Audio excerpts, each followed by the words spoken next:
So this is about 5 years ago. I worked as a chef at a bakery.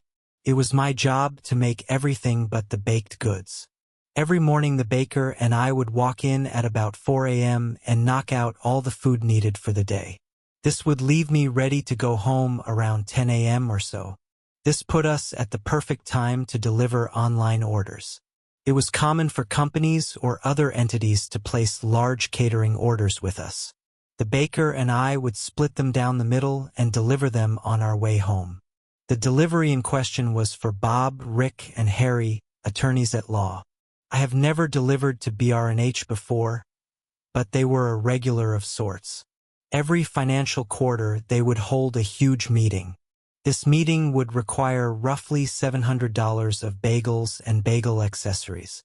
This spread included 8 dozen bagels, all 10 of our flavors of cream cheese, pastries, brownies, and enough coffee to power a college dorm though finals week.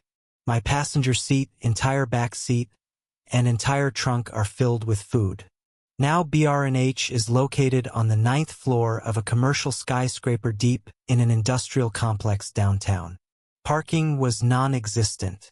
There were meters outside the building, but I knew I would need close to 10 trips to deliver all this food, and didn't have a lot of change on me. Company policy was to just pay whatever fines I needed to park and then turn in my receipts. The money would end up on my next paycheck. So the building has its own parking garage, so I pull on in.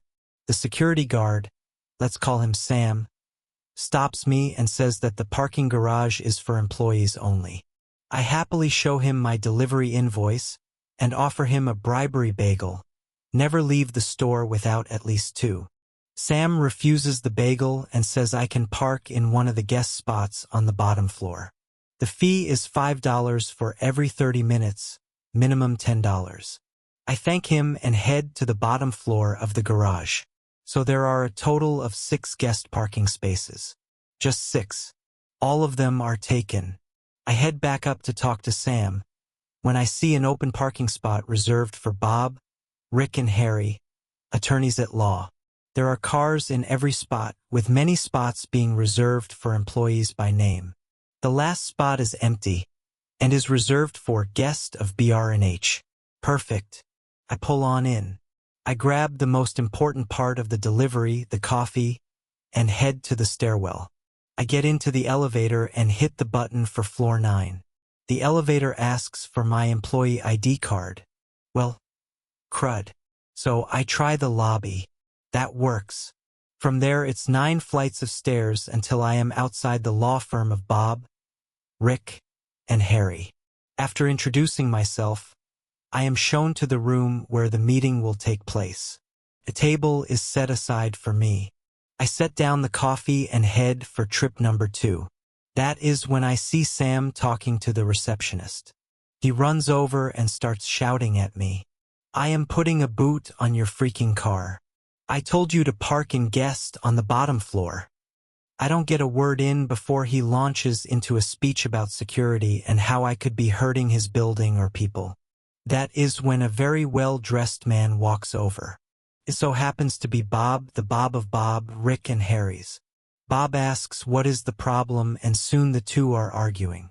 Bob OP is delivering food for my meeting. He is allowed to use my parking spots. Sam, those parking spots belong to the building. You are leasing them like you lease this floor. I am the one who says who can park there. He isn't an employee, so he isn't parking. Bob. Then I am making him an employee. Sam. You can't do that. Bob. You know what? You are right. Harry. Harry. Get over here. Harry walks over with an amused look on his face. Bob, Harry here is the head of our HR department. Harry, hire this boy. Harry pulls out a piece of paper and scribbles. OP is now a member of Bob, Rick, and Harry's and signs it, then asks me to sign as well. I do so. Bob reaches over to the receptionist, who is already grabbing some things. Bob, here is your employee badge, your parking permit, and your elevator key card. Now please, do the job I have hired you to do and deliver my bagels. Sam looks on in utter fury as I ride the elevator down to my car. 7 sweet elevator rides later, all the food is delivered. Bob and Harry meet me at the table. Bob. OP, you have made great strides in this company and I am proud of your work, but I feel it is time for us to part ways. Here is your final check. Bob then hands me a crisp $50 bill.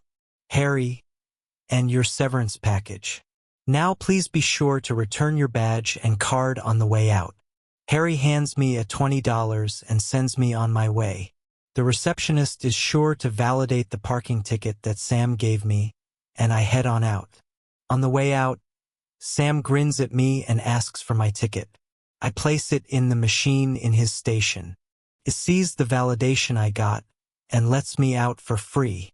Sam glares at me as I drive off into the late morning sun. TL. Security guard said I didn't work here, so I can't park here. Client pretends to hire me to get around the rules. Never argue with lawyers.